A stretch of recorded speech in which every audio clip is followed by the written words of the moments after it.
અમારા જોડિયા તાલુકો અને તાલુકાના સમાવિષ્ટ ગામોમાં ચાલતી માધ્યમિક સ્કૂલો માટે બોર્ડની પરીક્ષાનું એક માત્ર કેન્દ્ર જોડિયા ખાતે છે. પાછલા 2010 થી જોડિયામાં જમવા માટેની નાના બાળકો અને વિદ્યાર્થીઓ માટેની કોઈ વ્યવસ્થા નથી. અહીં કોઈ હોટલ પણ નથી. એવા સમયે હેમંતભાઈ રામભાઈ માડમ ચેરિટેબલ ટ્રસ્ટ અને એમના અધ્યક્ષતા અને અમારા સાંસદ બેન શ્રી પૂનમબેન માડમની આર્થિક સહયોગ અને પ્રેરણાથી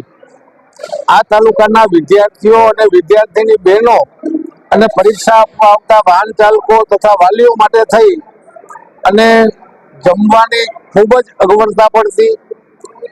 વિદ્યાર્થીઓ નાના વિદ્યાર્થીઓ અહીંથી પરીક્ષા આપી અને પછી દૂર સદૂર અંતરમાં છેલ્લે આવેલા ગામો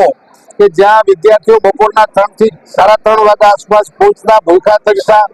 આવા સંજોગોમાં આ હેમંતભાઈ રામભાઈ માડમ ટ્રસ્ટ અને એમના પ્રમુખ શ્રી અને અમારા સાંસદ બેન શ્રી 2010 થી જ આ તાલુકાના અભ્યાસ કરતા અને બોર્ડની પરીક્ષા આપવા આવતા વિદ્યાર્થીઓ માટે એવું સરસ મજાનું અહીં એમને પૌષ્ટિક અને આરોગ્યપ્રદ જમવાનું મળી રહે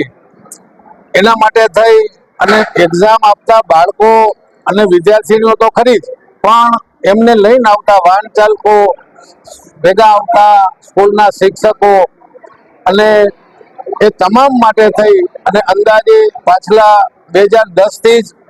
કારણ કે અહીં આ વ્યવસ્થા બેન દ્વારા કરવામાં આવી ત્યારથી જ અમે અહીં રસોડા ઉપર અવારનવાર આવતા હોય છે, અહીં હાજર પણ હોય છે.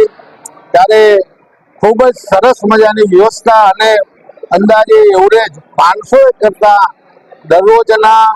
વધારે લોકો અહીંથી વિદ્યાર્થીઓ સાથે વાલીઓ અને એમના શિક્ષકો પણ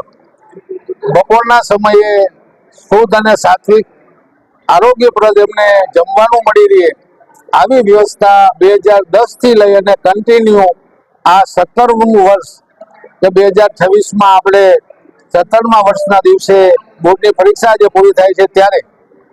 હું ખૂબ જ આનંદ સાથે કહીશ કે અમારા તાલુકાને આવી વ્યવસ્થા, આ તાલુકો આખો આ હેમંતભાઈ રામભાઈ ચેરિટેબલ ટ્રસ્ટ અને અમારા આદરણીય સાંસદ બેન શ્રી પૂનમબેનના ખૂબ જ આભારી છે. અને અમારા માટે આ આશીર્વાદરૂપ કાર્ય અમારા વિદ્યાર્થીઓ માટે જેમણે કર્યું છે એમની પ્રેરણાથી, આર્થિક સહયોગથી ખૂબ જ સુચારુ રીતે વ્યવસ્થિત અહીં પરીક્ષાઓ ચાલુ થવાની હોય ત્યારથી જ પ્રવીણ કાકા છે, ભૂતકાળમાં દિલીપભાઈ આવતા અને સ્થાનિકેથી ભગુભાઈ અને બાપભાઈ કારિયાના બધા સ્વયંસેવકો ખૂબ જ સારી રીતે અહીંથી વ્યવસ્થા પણ થાય છે. અને એ 2010 થી જે ઉત્સાહથી ચાલુ કરવામાં આવ્યું હતું એને ઉત્સાહ અને ભાવથી આ તાલુકામાં સુંદર વ્યવસ્થા આ ટ્રસ્ટ દ્વારા અને આદરણીય બેનશ્રી દ્વારા કરવામાં આવી રહી છે. જે અમારા તાલુકાના અભ્યાસ કરતા નાના જે વિદ્યાર્થીઓ છે અને બોર્ડની પરીક્ષામાં ખાસ કરીને આપણે સૌ જાણીએ છીએ કે વખતે વિદ્યાર્થી સ્ટ્રેસમાં હોય, માનસિક બોજો હોય, એવા સમયે એને ખૂબ અહીંથી આશીર્વાદરૂપ ભરપેટ સાત્વિક અને પૌષ્ટિક ખાવાનું સારા વાતાવરણમાં મળે છે. અને અંતમાં છેલ્લે દિવસે હું બેનનો એ પણ આભાર માનું કે ભાગ્યે જ ક્યારે કોઈ એવું નથી બન્યું કે છેલ્લા દિવસે આ તાલુકાના તમામ ક્ષેત્રના આગેવાનો અહીં તાલુકા મથકે ગવર્મેન્ટ ઓફિસમાં જોબ કરતા અધિકારીથી માંડીને કર્મચારીઓ આ તમામને પણ આ વિદ્યાર્થીઓને જેવું જમાડે છે એની બદલીમાં જેમ આર્મીમાં બડાખાના હોય છે એક દિવસ, એવું બડાખાનાનો પ્રોગ્રામ છેલ્લા દિવસે આ ટ્રસ્ટ દ્વારા અને બેન દ્વારા રાખવામાં આવે છે. તેમાં તાલુકાના સરપંચશ્રીઓ અને તમામ પક્ષના આગેવાનો અને અધિકારીઓ પણ આ પ્રોગ્રામમાં આ બધાને છેલ્લા દિવસે પરીક્ષાઓ પૂરી થતી હોય તે દિવસે જમાડવામાં આવે છે. જે પણ એક સમરસની ભાવનાનું ખૂબ જ સારું વાતાવરણ બેનના ટ્રસ્ટ મારફતથી ઊભું થાય છે. એટલે ફરીને પણ આ ટ્રસ્ટ અને એમના આદરણીય પ્રમુખ શ્રી પૂનમબેન માડમનો આ તાલુકાની જનતા વતી અને અમારા વિદ્યાર્થીઓ વતી ખૂબ ખૂબ આભાર માની. કારણ કે આભાર માનવો એટલા માટે જરૂરી છે કે મારી પણ એક સ્કૂલના બાળકો 2010 થી અહીં પરીક્ષા આપવા આવે છે અને અમારા શિક્ષક, અમારો ડ્રાઈવર વાહન લઈને આવે છે અને વિદ્યાર્થીઓ પણ અહીંયા જ 2010 થી લઈને આજ સુધીમાં અહીંયા જ જમે છે. એટલે ફરીને પણ